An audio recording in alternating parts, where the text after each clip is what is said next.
Hello बच्चों, I am Vikrant Sah. Welcome to my channel. बेटा, आज हम करेंगे न्यूक्लियस। न्यूक्लियस हमारा लास्ट टॉपिक रहेगा इस चैप्टर का, और ये चैप्टर आपका एकदम बढ़िया तरीका से कंप्लीटली क्रिस्टल एंड क्लियर हो चुका है।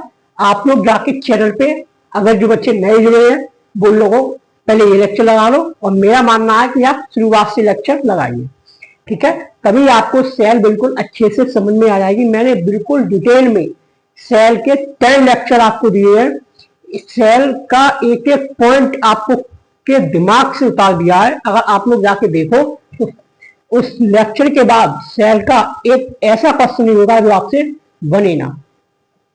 सेकंड बात बेटा कि इस चैप्टर के बाद हमारा चैप्टर खत्म हो गया। अब हम क्या करेंगे, हम इसकी एनसीईआरटी रीडिंग करेंगे, क्योंकि बच्चे नहीं कर पाते हैं वो यहाँ पे करेंगे। एनसीईआरटी रीडिंग करने के बाद इसके 100 एमसीक्यू क्वेश्चन जो कि नीट 2026 पे बेस्ड है, जहां से क्वेश्चन बन सकता है, हम 100 क्वेश्चन करेंगे, ठीक है। तो बिना किसी देरी के स्टार्ट करते हैं अपनी क्लास को। और उससे पहले हेडिंग लगाओ न्यूक्लियस। न्यूक्लियस हेडिंग लगाइए और चलो बिना किसी देरी के इस क्लास को स्टार्ट करते हैं। तो आपको एक बात तो पता ही है कि ये हमारी सेल है।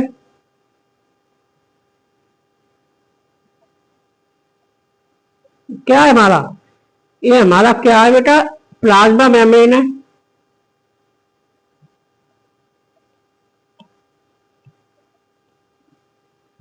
क्या है, प्लाज्मा मेम्ब्रेन।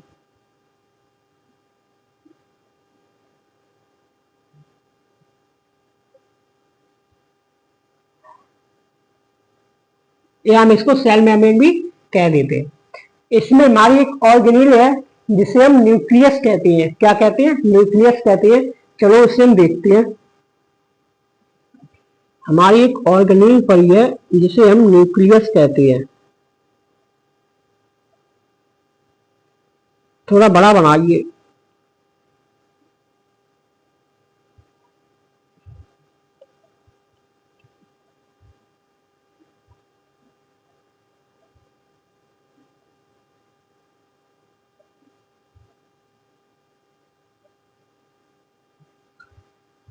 ये हमारी क्या है, ये हमारी हो गई आउटर लेयर। लेकिन हमारा न्यूक्लियस डबल मेम्ब्रेन बॉन्ड है, ठीक है। न्यूक्लियस हमारा डबल मेम्ब्रेन बॉन्ड है, तो इसमें एक मेम्ब्रेन अंदर वाली होगी।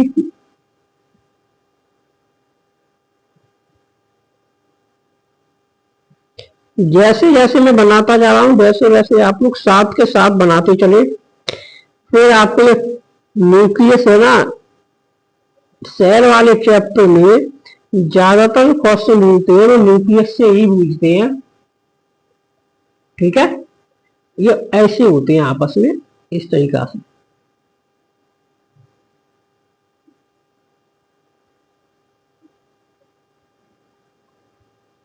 डबल मेम्ब्रेन बॉन्ड हो गई बेटा। अगर यहां से क्वेश्चन बनेगा इस चैप्टर से तो वो सेल से ही, न्यूक्लियस से ही ज्यादातर प्रोबेबिलिटी रहती है कि आपको क्वेश्चन बना सके। अब इसकी लेबलिंग करो। इसे कहते हैं हम आउटर मेम्ब्रेन।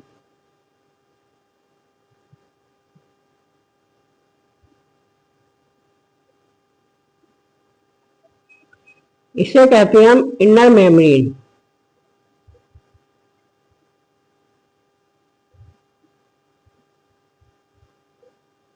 ठीक है। न्यूक्लियस में हमने देखा, न्यूक्लियस हमारी डबल मेम्ब्रेन बॉन्ड ऑर्गेनेल है जिसमें आउटर मेम्ब्रेन है और इनर मेम्ब्रेन है। अब बेटा कुछ कुछ जो आपको यहाँ पे छेद दिखाई दे रहे हैं इन्हें कहते हैं पोर। ये इनके कहते हैं हम, इन्हें कहते हैं पोर, न्यूक्लियर पोर।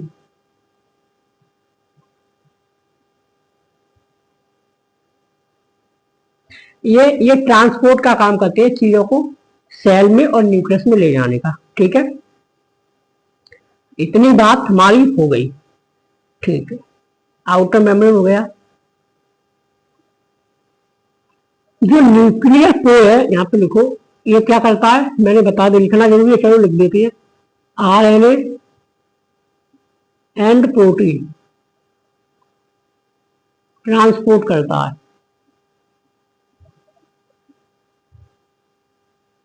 ठीक है, आगे क्या होता है बेटा, अब हम क्या करेंगे इसमें, यहां पे कुछ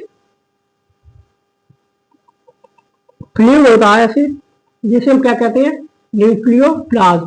क्या कहते हैं, जिसे हम कहते हैं न्यूक्लियोप्लाज्म। जो न्यूक्लियस के अंदर है बेटा उसे न्यूक्लियोप्लाज्म कहते हैं। और कुछ यहां पर होगा सेल के अंदर, इसे कहते हैं हम साइटोप्लाज्म। इन दोनों को मिलाकर कहते हैं बेटा प्रोटोप्लाज्म।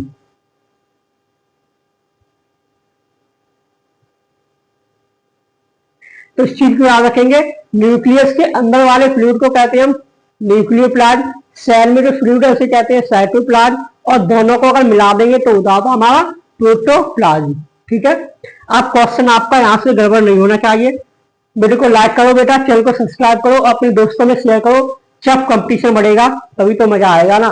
कर दिन तू जरा हिम्मत, कोशिश कर, तू जरा हिम्मत तो कर, कोशिश की करने की मुकद्दर भी आएगा बेटा, मुकद्दर भी आएगा। ये सूरज की रोशनी क्या चमकेगी जिस तरह से तू चमकेगा।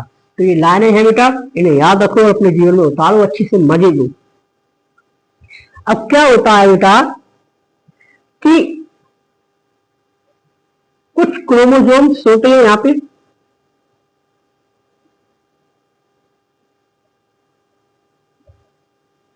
ये हमारा क्या है, क्रोमोसोम है।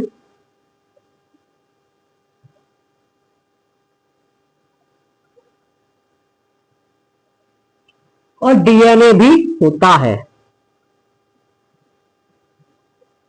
डीएनए भी होता है।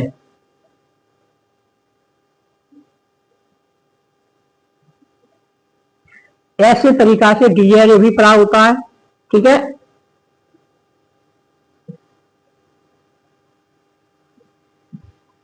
ठीक है, डीएनए भी पड़ा होता है।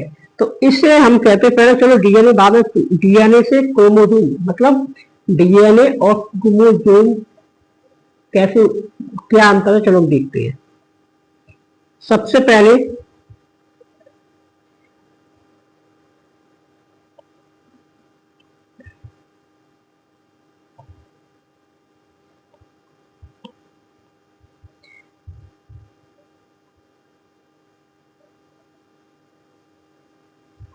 ये हमारा बेटा डीएनए है।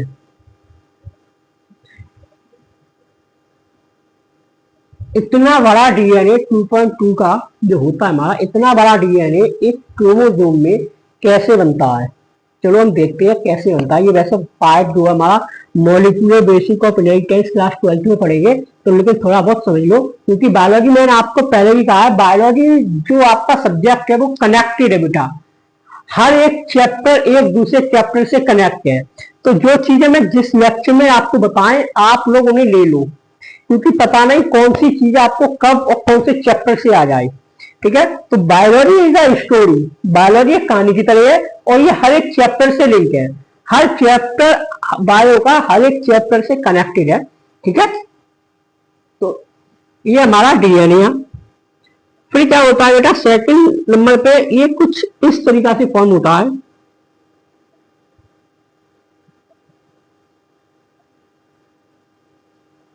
ठीक है,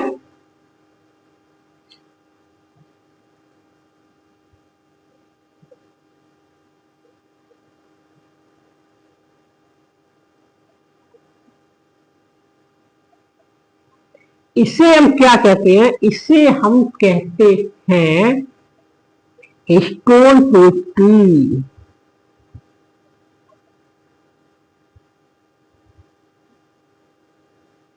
इसे हम कहते हैं हिस्टोन प्रोटीन। और एक को, ओनली एक को, इस गोली को हम क्या कहते हैं, इस गोली को हम कहते हैं न्यूक्लियोसोम। न्यूक्लियोसोम क्या है? न्यूक्लियोसोम क्या है बताइए? Histone protein plus DNA. क्या हमारा? न्यूक्लियो प्रोटीन है, एक गोली, मतलब हिस्टोन प्रोटीन और प्लस डीएनए की एक गोली, इसे न्यूक्लियोसोम कहते हैं। अब ये कैसे आगे होता है बेटा? देखिए, अब कुछ इस तरीका से कंडेंस होता है ये।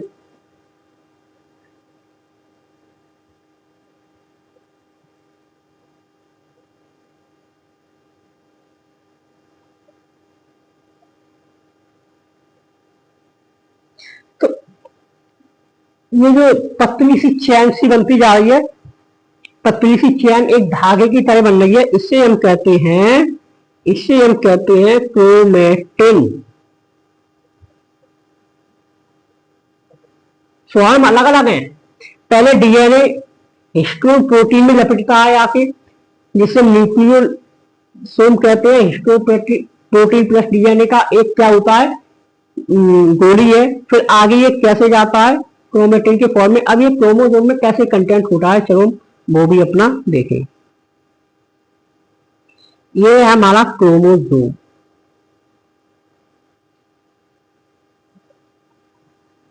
अब ये कैसे कंडेंस होगा बेटा?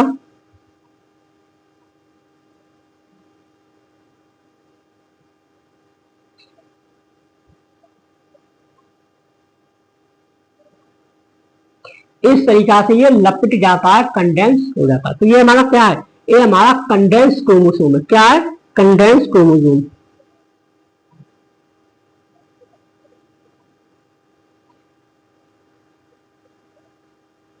Condense chromosome. अब क्या होता है, कुछ यहाँ पे और चीजें होती हैं जिसे हम कहते हैं, साइड साइड में लगा होता है ऐसा,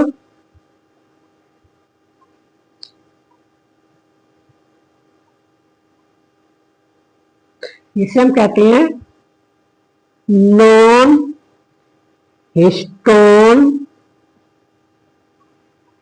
क्रोमोसोमल डीएनए। सॉरी बेटा, क्रोमोसोमल प्रोटीन, क्रोमोसोमल प्रोटीन।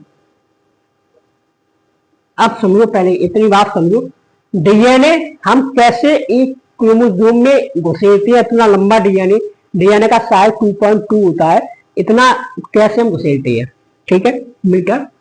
और क्रोमोसोम बहुत ही छोटा होता है। तो पहले डीएनए को हम हिस्टोन प्रोटीन में लपेटते हैं। हिस्टोन प्रोटीन होती है जिससे हम उसमें डीएनए को लपेटते हैं।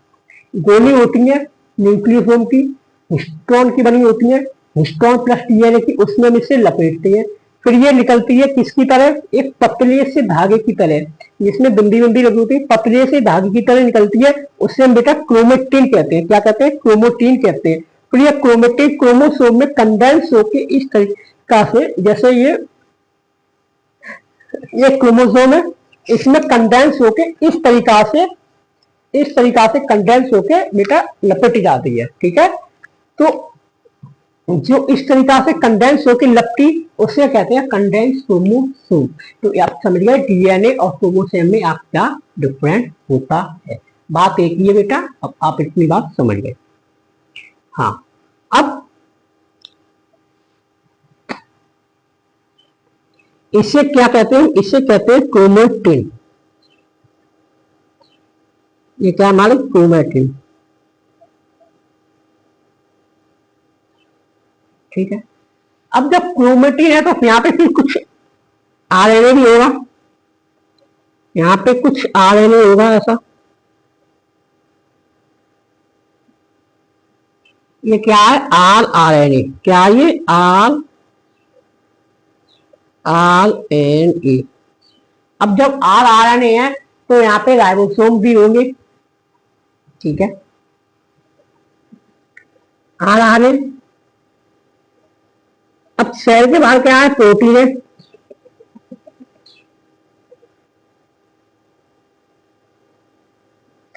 ये प्रोटीन गई, आरएनए है तो प्रोटीन गई। और जब प्रोटीन जाएगी तो यहाँ पे बेटा कुछ राइबोसोम्स भी होंगे, ये क्या करता है, राइबोसोम का एक नक्शा बना देता है यहाँ पे, तो इसे कहते हैं राइबोसोम। ठीक है, तो ये क्या करता है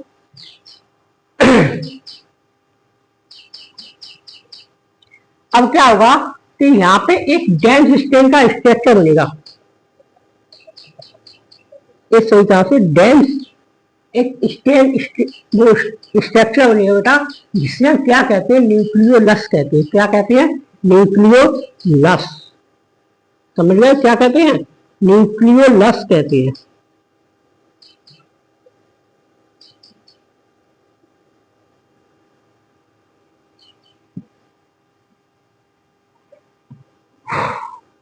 इतनी बात आपको क्लियर हुई, न्यूक्लियोलस क्या होता है, न्यूक्लियस क्या होता है, क्रोमोटिन क्या होती है, और न्यूक्लियोसोम क्या होता है। न्यूक्लियस क्या करता है, साइट ऑफ आरएनए। क्या करता है, site of RNA synthesis.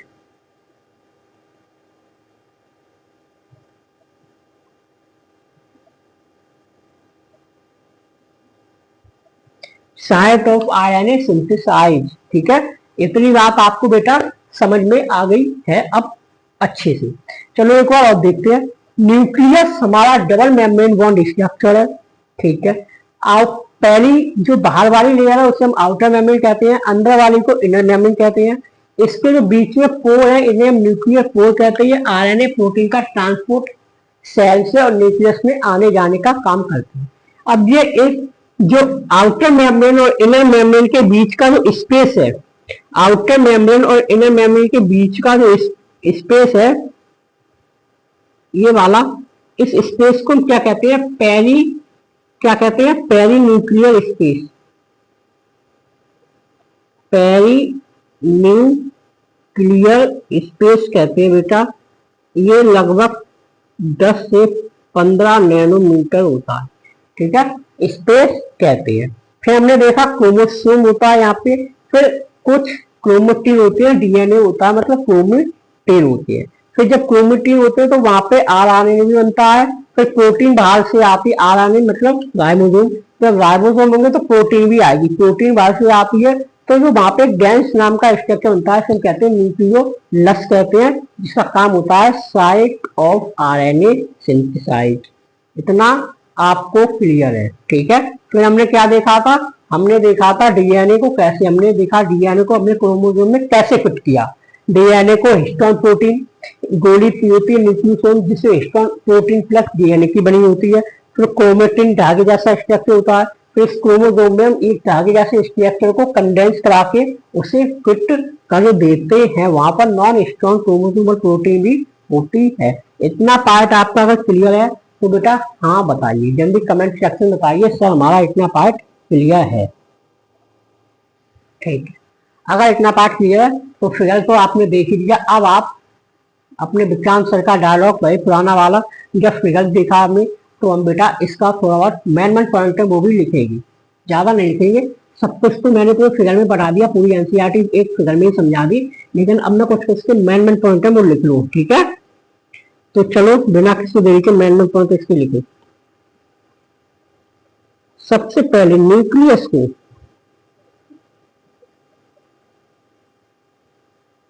Describe किसने किया था,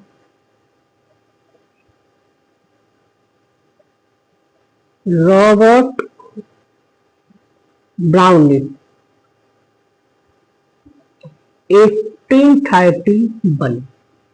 ठीक है, रॉबर्ट ब्राउन ने डिस्कवर किया था न्यूक्लियस 1831 में।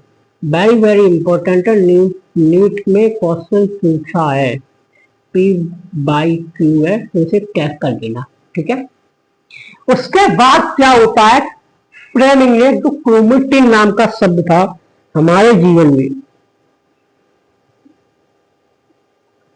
क्रोमेटिन नाम का जो शब्द था, इसके लिए चाचा बुलाए गए थे। उन चाचा का नाम था फ्लेमिंग, उन चाचा का नाम था एफ फ्लेमिंग। बेटा थोड़ा गलतियां हो जाती हैं, नए नए है बोर्ड पे, तो उसके लिए FLE। इन चाचा ने क्रोमेटिन को डिस्कवर किया था। उसके बाद उसके बाद क्या था, न्यूक्लियोलस को किसने किया था, NuClO, न्यूक्लियोलस को किया था फोंटेना ने। किसने किया था, फोंटेना। तो इस तीनों चीजों को आप अच्छे से ध्यान रखेंगे। ठीक है, आगे बात करते हैं। अगर हम क्रोमेटिन की बात करें, बेटा, CHRO क्रोमेटिन, तो ये ज्यादातर हमें कहा,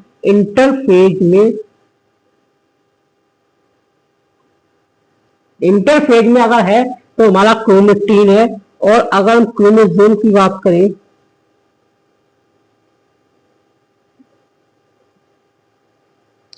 तो ये एम फेज में हो जाता है। मतलब अगर इंटरफेज की है, अगर इंटरफेज में देख रहे हैं तो उसे हम क्रोमेटिन कहेंगे, अगर एम फेज में देख रहे हैं तो उसे हम क्रोमोसोम कहेंगे। ठीक है, क्रोमेटिन, ये शब्द है बेटा क्रोमेटिन। क्रोमेटिन है, वो लिखो जरा, न्यूक्लियोप्रोटीन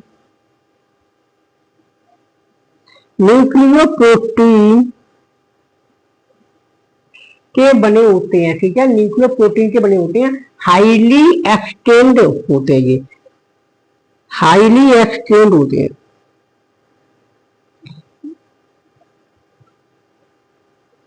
और किसके बने होते हैं, न्यूक्लियोप्रोटीन के बने होते हैं। इसको आप मार्क कर लीजिए। ठीक है, अब देखो, न्यूक्लियोपोर जो है, हमने देखा था न्यूक्लियोपोर किस काम में आता है, लिखना जरूरी है। चलो लिख लो क्या जाता है।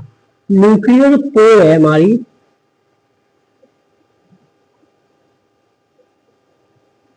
क्लियर पोर, जो आर द, लिखो मेरे साथ, लिखो, are the movement of RNA and protein molecules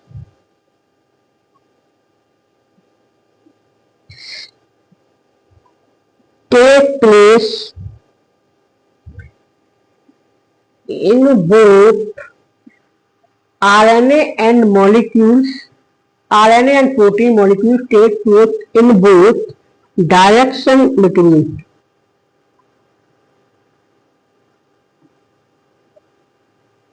the nucleus and the cytoplasm. मतलब समझे, न्यूक्लियर पोर जो है वो मूवमेंट का काम कराती है, आरएनए एंड प्रोटीन का डायरेक्शन देती है। किसमें, न्यूक्लियोलस, इनकी न्यूक्लियस और साइटोप्लाज्मा के आर पार। जैसे ये न्यूक्लियस है, समझो, और ये साइटोप्लाज्म, बाहर वाला एरिया साइटोप्लाज्म की सेल वॉल है। ये पोर बनी है, देखो, ये जो बाहर का एरिया है साइटोप्लाज्म में, अंदर वाला न्यूक्लियस है। तो ये पोर बनी है, ये वाले पोर, यहां से प्रोटीन बाहर जाएगी, ठीक है, और आरएनए जाएगा। तो ये ट्रांसपोर्ट का काम कर रहा है, यहां से ऐसे जाएगा इधर न्यूक्लियस में बेटा, यहाँ पे न्यूक्लियस में गया, और न्यूक्लियस से साइटोप्लाज्मा में आएगा। ठीक है, तो ये प्रोटीन और आरएनए ट्रांसपोर्ट का आदान प्रदान होता है। ठीक है, ये हमारी हो गया इतनी बात। अब आगे देखेंगे हम, आगे क्या देखेंगे, न्यूक्लियस और क्रोमेटिन को हमने बताया न्यूक्लियोप्लाज्म कहते हैं। देखो, nucleus,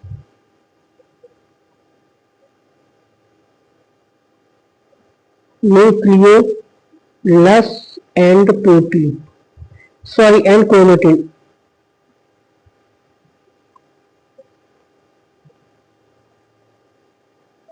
chromatin is equal to nucleoplasm.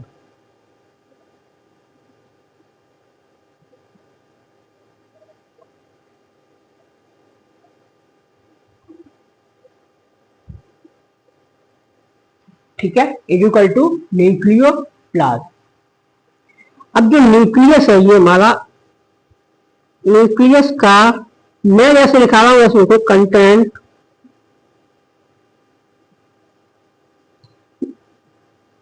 Nucleoplasm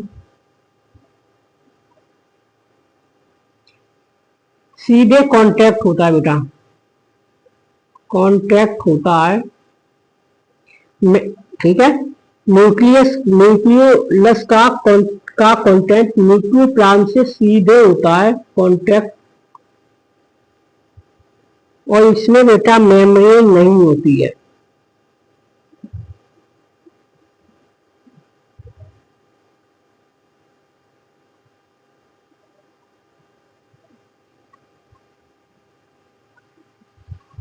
इतनी चीज अगर आपको क्लियर आई हो तो आगे बताइए, फिर हम अपना नेक्स्ट देखें क्रोमोसोम। ठीक है, चलो क्रोमोसोम भी लगे हाथों निपटा ही देते हैं।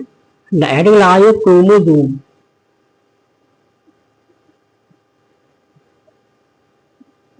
क्रोमोसोम में जितना मैं कराऊं उतना करना है, ज्यादा आपको नहीं जाना।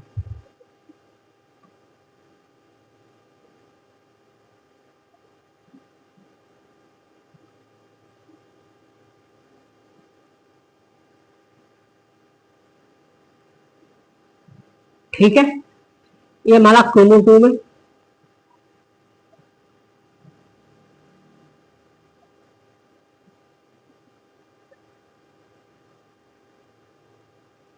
इससे हम कहते हैं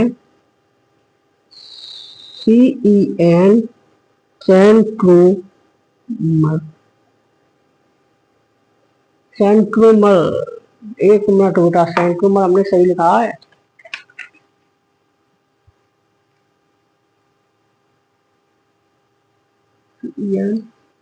सॉरी सॉरी गलत हो गया। सेंट्रो CEN TR सेंट्रो MEI। एक सेंट्रोमर पे दो काइनेटिक होते हैं। देखो यहाँ पे ये, इसे हम कहते हैं काइनेटोकोर।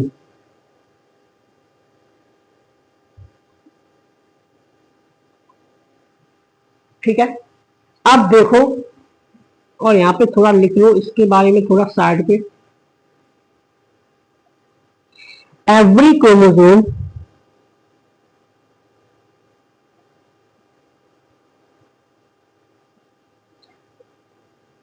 में सेंट्रोमर होता है।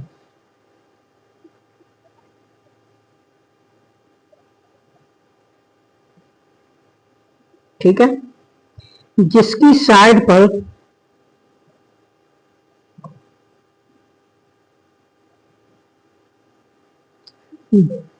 डिस्क शेप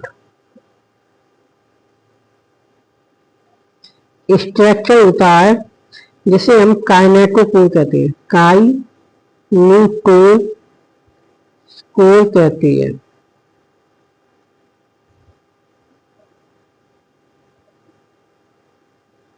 क्या कहते हैं? काइनेटोकोर कहते हैं। अब आपके क्रोमोसोम का टाइप देखते हैं, क्रोमोसोम आपका कितने टाइप का होता है। ठीक है, क्रोमोसोम आपके कितने टाइप के होते हैं, चलो देखो फिर फटाफट देखो और मेरे साथ लिखते चलो। टाइप्स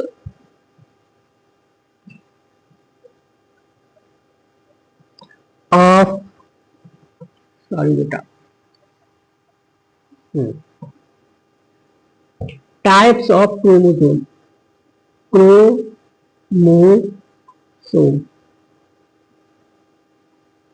सबसे पहले हेडिंग लगाओ और लिखो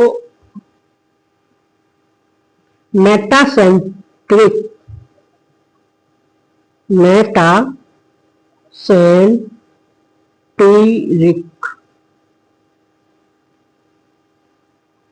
ठीक है, कैसा होता है मेटासेंट्रिक, लिखो पहले, बाद में देख लेना। इसमें क्या होता है, टू इक्वल आर्म क्रोमोसोम, और इसका शेप होता है बेटा वी शेप। इसका वी शेप होता है। कैसे होता है ये? इस तरीके का होता है। देखो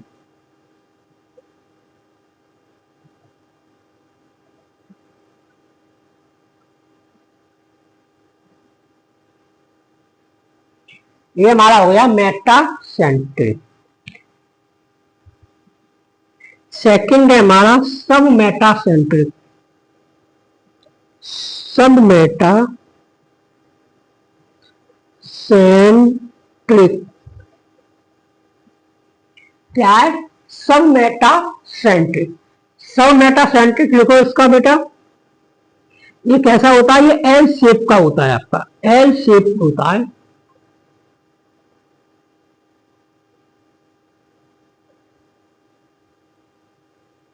ठीक है, इसमें लिखो क्या? स्लाइटली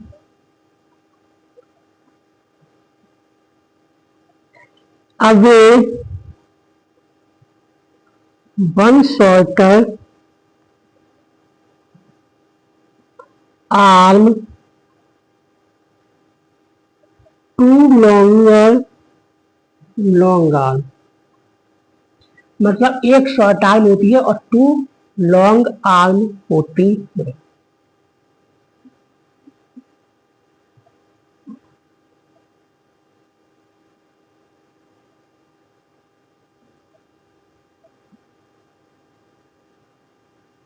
कुछ इस तरीके का होता है। ठीक है,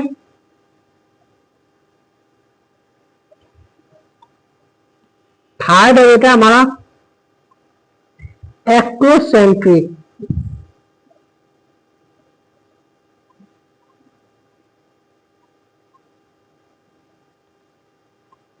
एक्रोसेंट्रिक कैसा होता है आपका? तो ये होता है बेटा आपका जे शेप। बहुत ही इंपॉर्टेंट चीज है।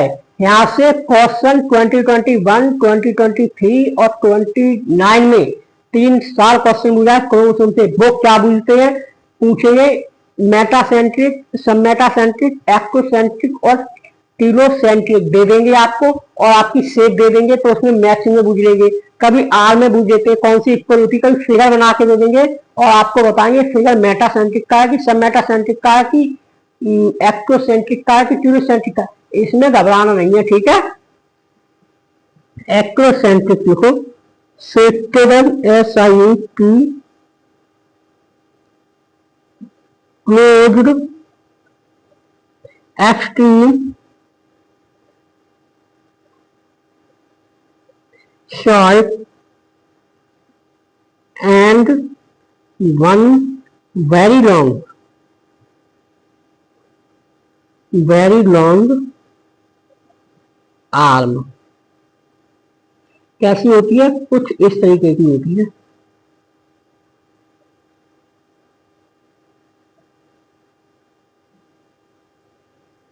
ठीक है, कुछ इस तरीके की।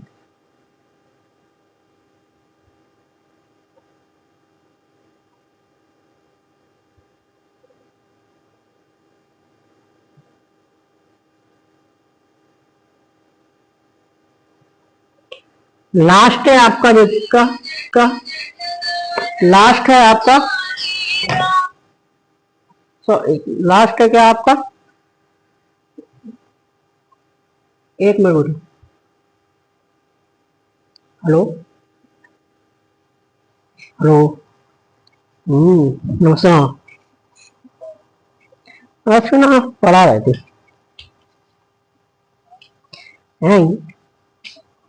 करा।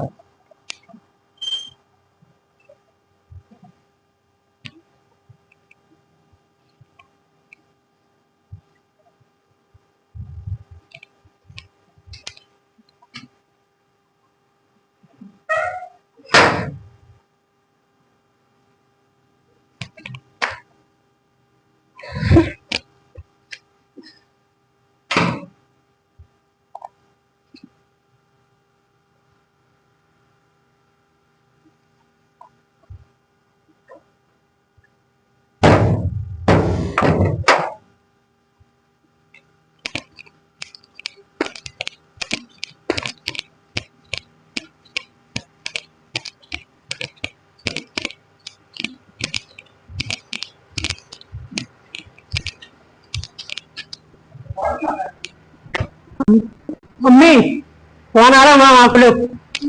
मामा फोन है, मामा। हेलो। हाँ। आ गए। भैया का। हेलो।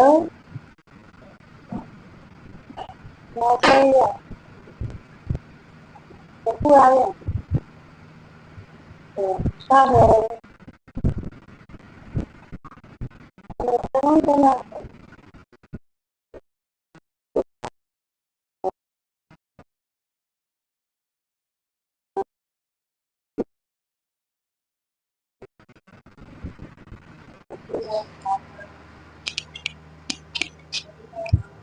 हम पढ़ा रहे थे ये बड़ी, पढ़ा रहे थे ये बड़ी। मोबाइल साली को तो काम तो पास लगा तू।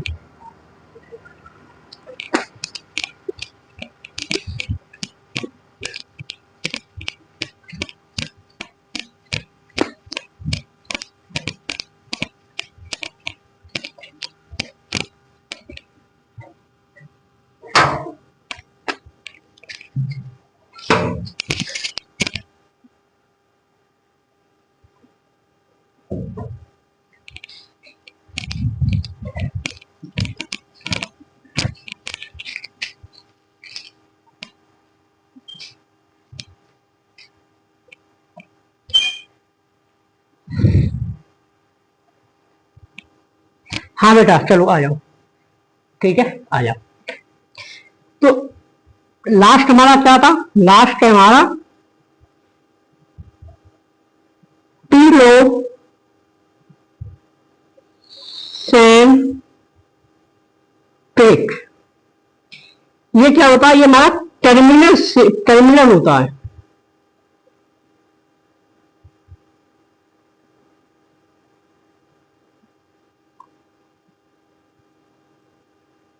आई शेप का, ठीक है, टर्मिनल होता है आई शेप का। तो ये चैप्टर बेटा आपका हो गया खत्म पूरे अच्छे तरीका से। पढ़ाई करते रहें। अगर वीडियो अच्छी लगे तो वीडियो को लाइक करो बेटा, चैनल को सब्सक्राइब करो, अपने दोस्तों में ज्यादा से ज्यादा शेयर करो ताकि हर एक बच्चा नीट की तैयारी कर सके, बायो में पढ़ सके, अपना मनपसंद कॉलेज ले सके। ठीक है। अगर आपका सपना है डॉक्टर बनने का तो ये वीडियो आपके लिए बेटा, ये चैनल आपके लिए, चैनल को सब्सक्राइब कर लो। यदि आपका सपना है डॉक्टर बनने का, एम्स दिल्ली में पढ़ने का, टॉप कॉलेज में पढ़ने का, केजीएमयू में पढ़ने का, एम्स सीसीपीएस में पढ़ने का, तो ये चैनल बेटा आपके लिए है। मैं आपको आपके विज्ञान एक आपका सपना अवश्य पूरा कराएंगे। बने रहिए मेरे साथ 1 साल तक, नीट 2026 तक। नीट 2026 में आप बायो में 360 में से 360 आउट ऑफ लेके आएंगे, ये मेरा आपसे प्रॉमिस है। अगर मेरी बताई हुई बातों को आप फॉलो करते रहेंगे तो। ठीक है, मिलते हैं अगले वीडियो में। Thank you so very much.